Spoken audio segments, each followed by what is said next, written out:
Welcome aspirants, welcome to Shriram IS YT channel. To today's lecture, that is our series 1 PYQ a day. Today is the turn of geography and that is why I'm here. Those of you who are going to write this year mains, only 3 weeks are remaining. So in these 3 weeks, you have to just revise with some sort of answer writing practice as well. And those of you who are planning to appear next year, this series is an absolute must for you because writing skills are eventually the things which will sail you through in this examination. So आज का सवाल हम पढ़ेंगे जो कि 2024 के mains में GS paper 1 में आया था और जो है what are aurora australis and aurora borealis, how are these triggered? The first thumb of rule in mains is that you have to read the question carefully, but there is not much to read here. If you know this answer, you know this answer. If you don't know this answer, you don't know this answer, because this is a technical question, very specifically asked. The same way they have asked the other question of 15 marker to 50 words in geography section, and that was twister, जिसको हमने discuss किया था पिछली class में. Twisters, what are twisters and why they are found in around Gulf of Mexico? So both were specific questions. If you know the answer, you know the answer. Now straightforward आपसे पूछा जा रहा है what are these and how are these triggered. So answer should also be very straightforward. Into your introduction, you will start with describing that what are they? They are nothing but what? Light displays. Yes, they are light displays, light shows.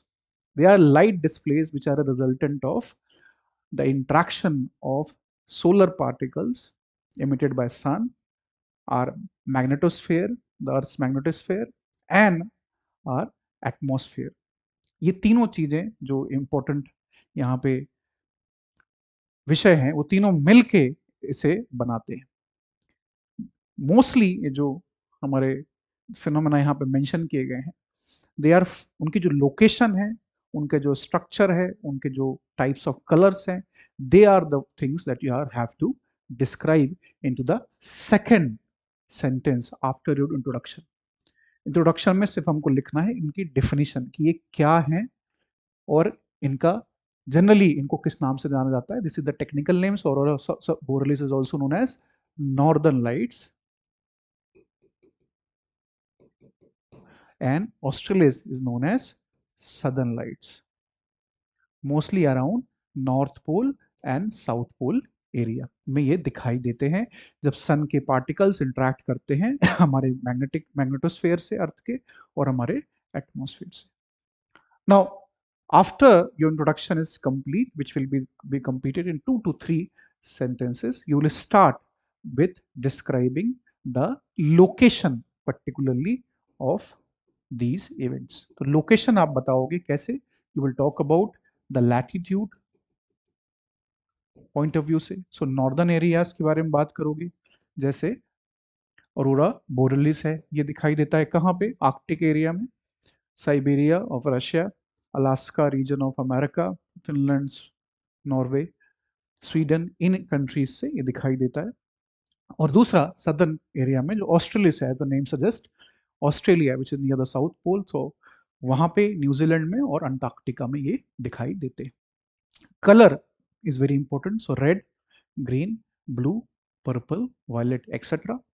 There is no specific shape, इनका कोई shape नहीं होता, multiple shapes में ये मिलते हैं. तो ये जो बेसिक आपसे पूछा गया था व्हाट आर सिंपल सा सवाल है, व्हाट आर दीज, तो उसमें हमने ये डिस्क्राइब इसको कर दिया. The examiner should know that you know this topic. And how would you convey this to examiner? Through your structured writing. You will mention all the details carefully. Half of the question is completed here. The next half is about how these are triggered. यहाँ पे जो science है उसको describe करना शुरू करना है. What is the science behind the aurora borealis and aurora australis. जो साइंस है उसको डिस्क्राइब करना हमारे लिए जरूरी है. So what is the science? शुरुआत कहां से होती है? सोलर इजेक्शन से. सन of our solar system is an absolute beast. It dictates everything in the solar system. That is why it is named as solar systems. Centrality is around the sun. So यहाँ से charge particles निकलते हैं, जो outer surface है सन की, वहां से निकलते हैं, और ये चार्ज पार्टिकल्स होते हैं सोलर इजेक्शंस जो हैं, जो कि कई बार इंटेंसिफाइड हो जाते हैं, उनको हम बोलते हैं solar winds. We call them coronal mass ejections. ये भी जो चीजें हैं वो भी यहाँ मेंशन करनी है। Coronal mass ejections, heightened intensity यहाँ पे होती है चार्ज पार्टिकल्स की। Now they are coming towards what, or earth. They are coming towards all the planet and including our earth. When they come to our planet, earth के आसपास क्या है, एक मैग्नेटिक फील्ड है। ये एक मैग्नेटिक फील्ड है जो कि क्या करेगी, डिफ्लेक्ट कर देगी इन चार्ज्ड पार्टिकल्स को। मोस्टली क्या करेगी, रिफ्लेक्ट बैक कर देती है। हमारा जो एटमॉस्फेयर है, मैग्नेटिक फील्ड है, रिफ्लेक्ट बैक कर देती है इन चार्ज पार्टिकल्स को टुवर्ड्स द इंटरस्टेलर स्पेस। लेकिन some of it will be observed, उसको डिफ्लेक्ट कर देगी magnetic field toward north pole and yes south pole. तो बहुत बड़ा हिस्सा इन चार्ज पार्टिकल्स का इंटरस्टेलर स्पेस में हमारा प्लेनेट वापस भेज देता है। जो चीज ऑब्जर्व हो गई वो डिफ्लेक्ट होकर चली जाएगी, कुछ नॉर्थ पोल कुछ साउथ पोल, ऐसी मैग्नेटिक फील्ड है। नाउ यहाँ पे जो एटमॉस्फेयर की जो लेयर हमारे लिए इंपॉर्टेंट है, उसको हम बोलते हैं ionosphere. Ionosphere. Now these charged particles, they will interact with the gases present in ionosphere. Are there any gases present in ionosphere? This is the question that should come naturally to you. Yes, there are gases present. So यहाँ पे hydrogen भी मिलती है और यहाँ पे oxygen भी मिलती है. Not O2. What we get here is O. Not O2 particularly. The O we get here and nitrogen, hydrogen.